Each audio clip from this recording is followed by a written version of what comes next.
Hello, everyone. Welcome. Thanks for joining our diagnostic training session today. And what you're about to see is a pre-recorded training session we did over in the United States. But be assured that a lot of the material that we cover is really applicable to any automotive application. So just be aware that yes, it is a lot of North American vehicles, but they will apply a lot of the same principles apply over in the UK as well. Now, if you do have any questions, if you're watching this during the premiere, you can just leave it in the chat. We'll be monitoring live chat. If you're watching this after the premiere, then just feel free to leave a comment underneath the video and we'll get to those as we can as well. So my name is Jason Gabrenas. I'm one of Snap-on's diagnostic technical trainers.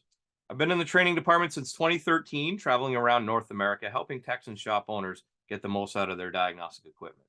Before I did that, it was a couple years as a diagnostic sales rep at Snap-on, so I had 30 different franchisees I worked with, as well as the shops that they serviced, in order to help everyone get the most out of their diagnostic needs. Then before I did that, it was 8 years at Subaru. So I worked in a dealership, and over time, I guess, just became the default diag guy in the shop. So I always ended up having the drivability problems, the intermittent problems, the weird wiring problems that would show up on those cars. And that's really where I cut my diagnostic teeth, was trying to figure out all those weird head scratcher type cars that would come into my bay. Then before that, a bunch of other miscellaneous wrenching jobs. Been a little over 25 years under hood experience for me. So our topic today is the power of SureTrack information. So SureTrack's been around in many different iterations for a very long time, way back since the early 90s. Actually really started with Troubleshooter.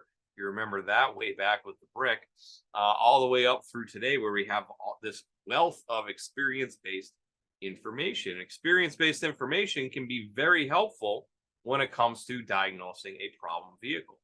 As I've said before, and I'll say it again, and I'll probably say it through my retirement, wrenches don't fix cars these days. Information fixes cars. You need to have good information, and there's a lot of information that you need nowadays in order to fix a car. So really, it's not really the wrench is very minimal what we're actually doing to fix a car. Most of our time is looking up information. And I would bet we're on the same page here. I know I'm preaching to the choir, but when asked, many techs will agree that most of their diagnostic time is spent looking up information, 20, 30, 40 minutes even, trying to find all the proper information to diagnose and then repair the car after the fact. Of course, if we're taking that long, we're taking half our diag time, at least just to look up information. That's going to really decrease your efficiency. You know, if you're paid flat rate, that's a real problem. You're paid hourly, probably less so, but you're not going to be able to turn over as many vehicles. In order to speed up diagnosis, access to information needs to be easier. We need to have the information really right on the scan tool. And luckily, we have many ways of getting that information to the scan.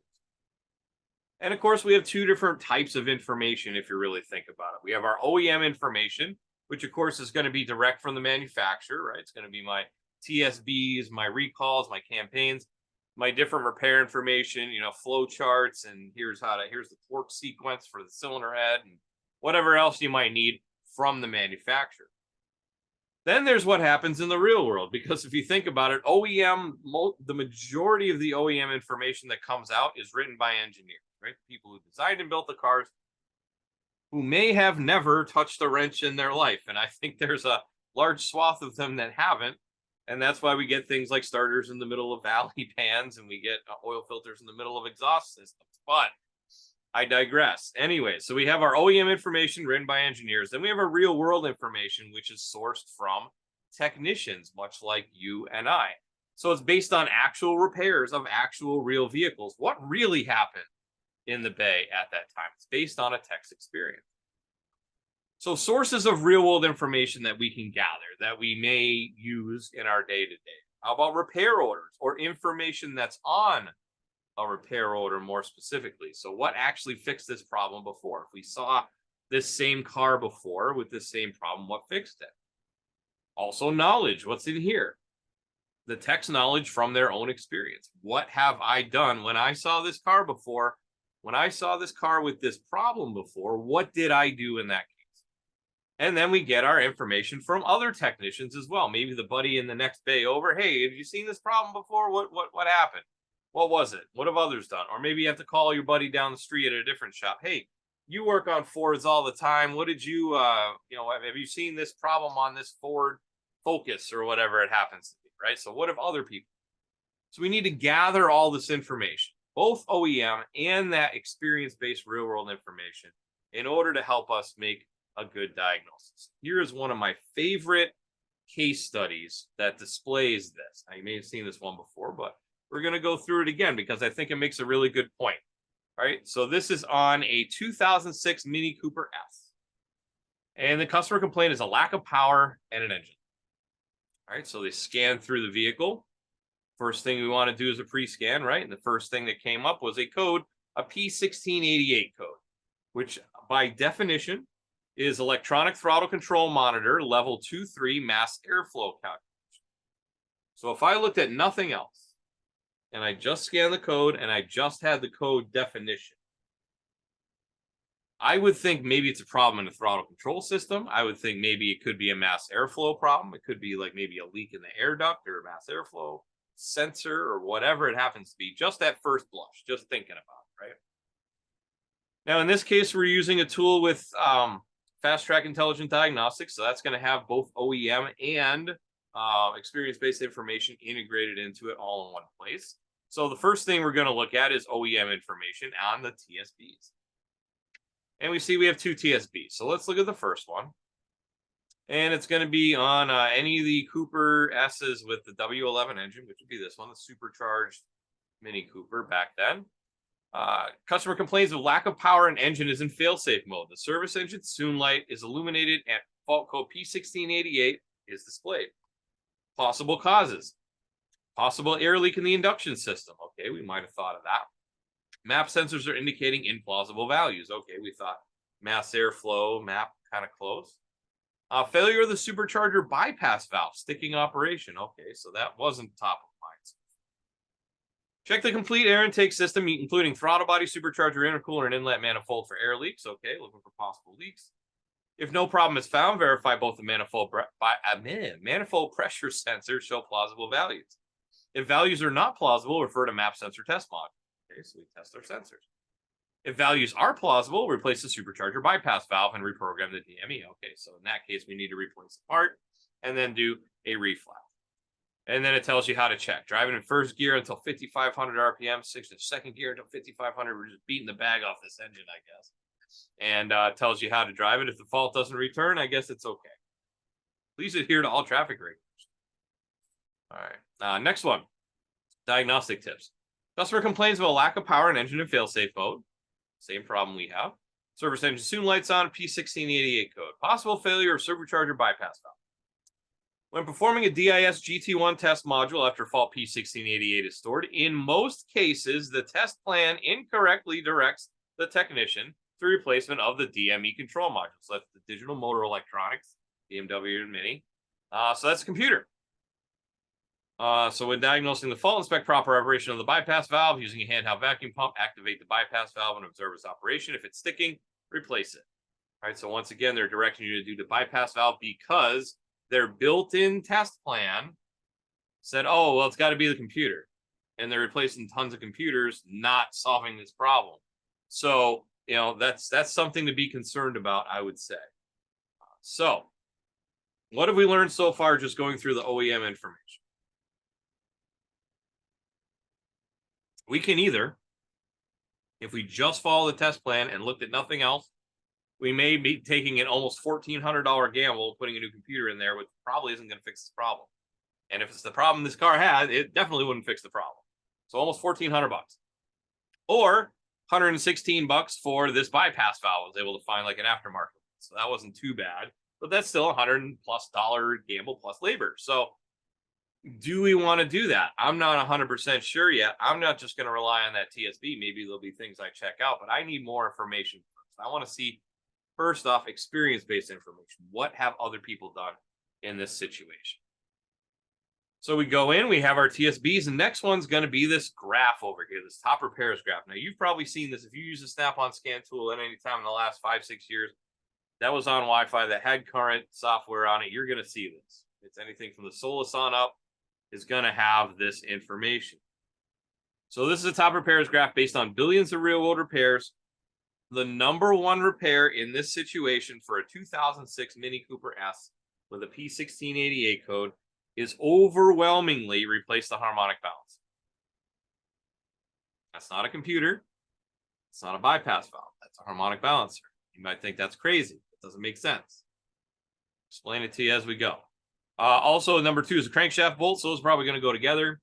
Drive belt tensioner, 3 of those I would see probably going together. Place supercharger, that might be some other misdiagnosis, or maybe it actually was the problem in this case, because I mean it's good calculator for that. And then replace the fuel filter, maybe that just happened to be on the RO. So overwhelmingly though, harmonic balance, peaking at 100,000 miles. So we go down a little bit further to additional SureTrack information, that in this case on Intelligent Diagnostics on the bottom. Customer states engine lights on, vehicle lacks power. Hey, it's exactly our problem. Confirmed the customer's complaint, found the vehicle lacked power and acceleration. Connected a scan tool and found P1688. At idle, backprobe mass airflow sensor and monitored the sensor signal on a lab scope. Mass airflow sensor signal observed on the scope was within spec. Performed a second road test of the vehicle and heard a slight metallic noise from the front of the vehicle and smelled a burning rubber odor. Hoisted the vehicle, inspected the front of the vehicle, and noticed the crankshaft pulley had separated from the harmonic balancer. Crankshaft pulley is integrated to the harmonic balancer and is replaced as an entire unit. Damaged crankshaft pulley causes DME to miscalculate the vehicle's engine speed, therefore DME miscalculated the engine load and set the trouble code. So, in short, here's what happened. So if you've ever seen a harmonic balancer, front crank pulley, what have you, the majority of them are 2 pieces of steel with rubber in them.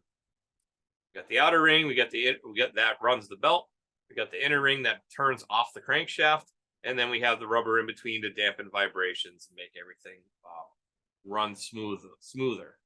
Harmonic balancer. Now, if it fails, usually when I've seen any manufacturer, they can fail, but usually when they fail, it's on a front back mounted engine, right? And then it just kind of ejects itself through the radiator.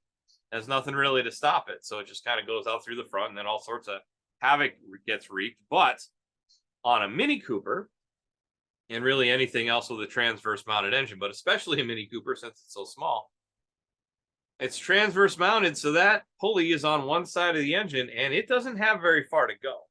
There's not a lot of clearance there on the side.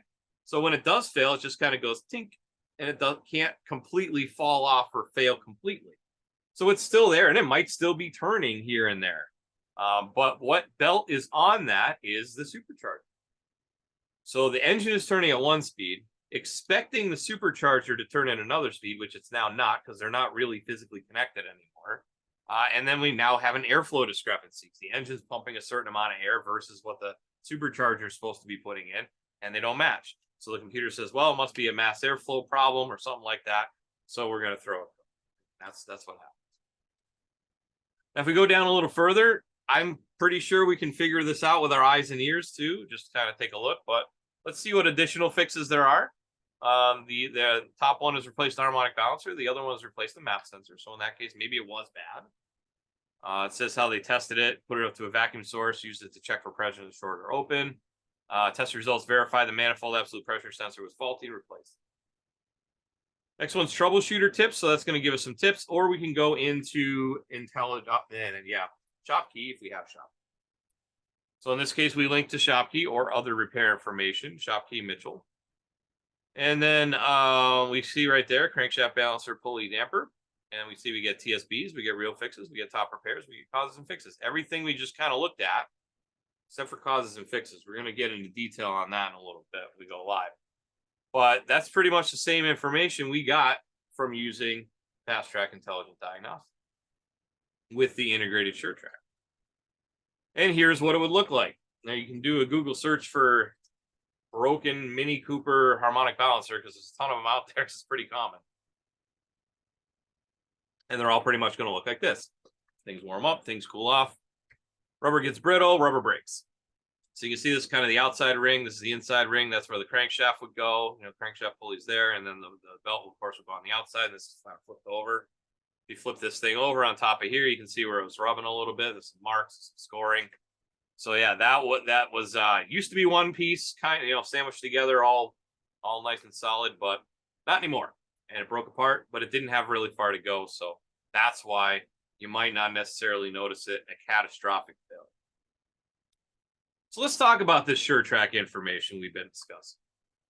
It is based on vast, and I mean vast, amounts of data that's out there. We have a database of over 2.65 billion, that's billion with a B, real world repair orders, shop management system.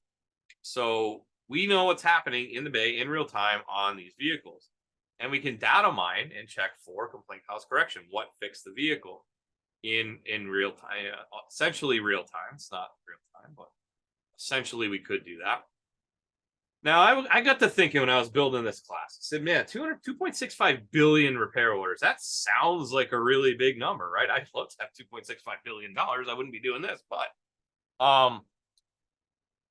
that's a lot. And we've discovered through research, scientific research and stuff like that, that human beings, just as a default, really can't comprehend numbers at that scale. I mean, millions seems big and we still have a little bit of trouble with that, but billions is considerably more than millions. So I did a little thought experiment. I said, okay, what if I took those repair orders and I had a really efficient service writer and there was only 1 page per repair order? If I printed them all out on standard US letter, 8.5 by 11 inches, and I laid them end to end the long way, how long would that trail of paper be? So came up with this. That trail of paper would be enough to go around the earth at the equator 8 times. Then I'm able to go to the moon. Then when I get there, I still have enough paper to go around the moon at the equator 3 times, plus a little bit left over after that. That is a lot of paper. That is a lot of trees. That's a lot of ink. So luckily everything's digital and we can just kind of crunch the numbers that way. But imagine that. That's a lot of paper. The moon is not close. It's pretty far away. Fun fact, you can fit all the other planets in the solar system in between the Earth and the moon. Anyways, that's a lot. So let's see how we can utilize this vast distance of information in order to help us out. Now, little you may know, but you may not know, a lot of people don't realize that when you update your Snap-on scan tool, you will get a code, and that is good for 6 months of free SureTrack information on the web. Now, you already would get it with the tool, right? The only conditions to get it on the tools, it needs to be up to date on software, and it needs to be hooked up to Wi-Fi. Those 2 things are met, you will get access to SureTrack information on the tool. There is more information available on the web. So how would I log in? Well, first thing you're going to need to do is, it's not like SureTrack.com. It's actually ShopKeyPro.com. And you would log in. Now, if you have an individual account with Snap-on, so that'd be if you have like the Snap-on Cloud, that's an individual account. And you can also create a new one from here from the login page. If you enter the login without your SureTrack code, which I'll tell you how you can get that in a second, it's going to bring you to this page. It's going to say, hey, you either don't have a ShopKey or ProDemand subscription, which you may not, or you don't have a code. So it's going to give you some links with some other information. It does need to be a little updated. It's really anything from a Solus up through a Zeus that is current. You will get this code. So anybody ProDemand, ShopKey Pro, Sun Collision, or Snap-on Scan Tool will get a code to activate this. So when you go into your account information on your individual account, your profile manager, you will see under account information, you get like your address and stuff like that. And then there's an authorization key that there's a space to enter the authorization key. Now, if you are on software subscription, you will get an email with that key when you update. Or if you go to your franchisee and update that way on the truck, then on your receipt, there should be a code on the receipt as well. In the US, of course, it ends in US. UK, I would imagine it ends with UK. I'm not sure. But you would just plug in your authorization key there, and then you get access to it. It tells you when it's. Then once you log in, it's going to look a lot like ShopKey Pro. As a matter of fact, it'll say ShopKey Pro on the top. But you'll see I only get 3 buttons. Home, One Search Limited, and SureTrack Community. Otherwise, you would have, repair information, estimator, all that good stuff. It's like 8 different buttons. But in this case, it's limited because it's only SureTrack. I'm signed in on an account that does not have a ShopKey subscription. So I'm able to do it. So I just plugged in my car just to see what came up. And for a 2011 Subaru Forester 2.5 liter non-turbo, this is the information that comes back. It is down to the engine level. If I had a turbo, or if I switched it to a turbo, you would see the numbers. We have access to TSBs. We have access to component tests. Everything else that would be available in Shopkey is grayed out. And then you see, based on analysis, 123,619 repairs. So that is based on those real world repair orders we talked about. Out of those 2.65 billion, we've gone through 123,619 that were for a 2011 Subaru Forester with a 2.5 liter non-turbo.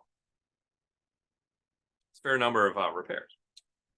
You'll see it also gives you access to this kind of pattern failures information down here on the bottom, right? Commonly replaced parts, common codes, common systems. This top 10 list is everything that's been plugged into this box up on top by people using it. So these three come from repair orders. This one comes from users using this. And you'll see you can use this information to kind of determine, does this car have some certain problems that pop up other than normal maintenance? In this case, it's actually kind of nice that it doesn't. So it's a 12-year-old car. So pads and rotors, yeah, obviously I've done brakes on my car probably 3 or 4 times each axle. Battery, that's, obviously wheels, spark plugs, headlight bulbs. Yeah, a lot of headlight bulbs, brake calipers, AC refrigerant, axle shafts, taillight. That's all very common stuff for a 12-year-old car. Nothing really sticks out. Codes, lean code, evap codes, cat codes, misfire codes, tons of misfire codes. That seems to be par for the course for these two. Noise heard from brakes, AC and op, engine doesn't start, all fairly common things. Nothing really jumps out. And then even over here, timing chain is number 1. It's got a timing chain, timing cover. How do I take that apart to get to the timing chain? Head gaskets are only number 10, which is surprising on Subaru, but it gives you all that information there. So you could see if there's something that jumps out. Like, for example, the Tahoe we always use for our demo. There is strong indication that they have bad AC condensers because there's many exceedingly large numbers of repairs on condensers that really, for that's a 7-year-old truck, shouldn't be that many. So apparently there's a failure rate there, and it comes in at like number 4 or 5. So it's pretty high up on the list. So you can see just at a glance, is there some weird anomaly that kind of sticks out? In this case, it seems fairly pedestrian and average. It's stuff that I would do all day long at the Subaru dealership and we wouldn't even bat an eye. So that also gives me a little bit of confidence in my vehicle. It's about to turn 180,000 miles, that really there's not too many major issues, right? So that's good to know. So let's do a little search. We'll go on the PL171 code, and what comes back, I got 369 different cards, we call them, different categories of information: TSBs, real fixes, top repairs, etc. So in TSBs, we got a couple there, a couple tips. As far as real fixes, there's a fair number of them there. It goes from 363 down to like probably 1 or 2. It's good to set the scroll. Next one's top repairs graph. That's going to be the graph that we would see on the scan tool normally. This is causes and fixes. We're going to get back to that one in a little bit. This one does more than a code. It does code combination, which I think is great with this one, trying to figure something out. Got a component testing. It's going to have the component tests that are in the tool that has, the Zeus and the Varus and all that. Triton's going to be in all those. It's going to have the graphical representation of what's in there. Of course, you can't set up the meter using this. All that gets done automatically in the tool, but you at least have the information with pinouts and all that. Same thing with component connector comes from there. Component location also comes from there. Component operation also comes from. And then we have tips, which would be our troubleshooter tips from way back when, and we keep adding new ones too. And then back to the home screen, we have the TSBs, which gives you a full list of TSBs and full list of component tests that I can drill down through if I wanted to see them that way over the whole vehicle, not just related to the circuit. So there's a lot of information that's available there for no additional charge other than what you're paying for either a subscription or an update. Now, if you're on a software subscription, I think that's a pretty darn good value because you get all the TSBs on all the vehicles that we cover. Just that right there should be enough for us, to cover your sub for sure. So let's go live. I'm going to do something a little slightly different than what we usually do. So instead of a Zeus, we're using a Varus. And then we'll use a Solus Plus here in a minute too to show you how different it is, or the differences between them. So I'm on my 2016 Tahoe. I'm just going to do a code scan as I normally would. little pre-scan there. And you'll see it comes back. It's just going to go through a couple different modules. There we go. It's going to save my vehicle system report. That's been taking a little bit today. There we go. So you'll see I have my two codes. I got my 300 and my 446. If I flip, then the graph changes, right? Also on the graph, this is the only tool where I can uncheck them. Like, look at the bottom here. There's like 3 or 4 of them that are almost identical. So I can see what each line does if I want to do it that way. This is the Windows-based tool is the only one that does it. And it's actually, I think, only the Veris that does it that way, just so you know. I think that's a neat little feature that's in there. Next thing is Fix It over here. Fix It's going to bring you into that number one real fix, right? With the complaint cause correction. It's going to tell you how many times it verified fix. Next one's related tips. That's going to be your troubleshooter information. It's usually code set criteria, or here's a common problem list. Real fixes, which is going to be the ranked list of real fixes from most to least. Then if it's on a Veris Edge, and I have ShopKey, I can also link to repair information. So it's going to log me into ShopKey, log the vehicle in, and log a search for the code.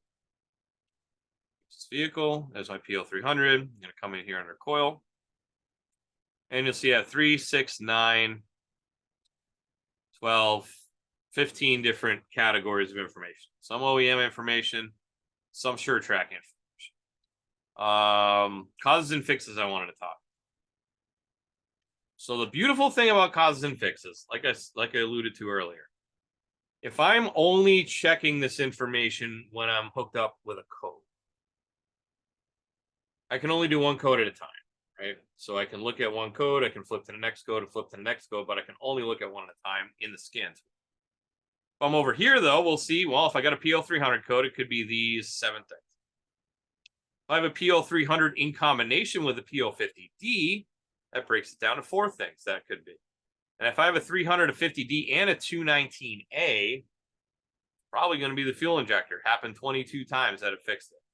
So having this information, being able to drill down on that information, if I have this code, this code, this code, and this symptom, all in combination, and it's pointing to one thing, it's probably going to be that one thing. The odds are really good that it's going to be that one thing and not something else that's not on the list, right? So I think this is a very underutilized and under-talked about function within ShopKey and SureTrack, because it is part of SureTrack information as well.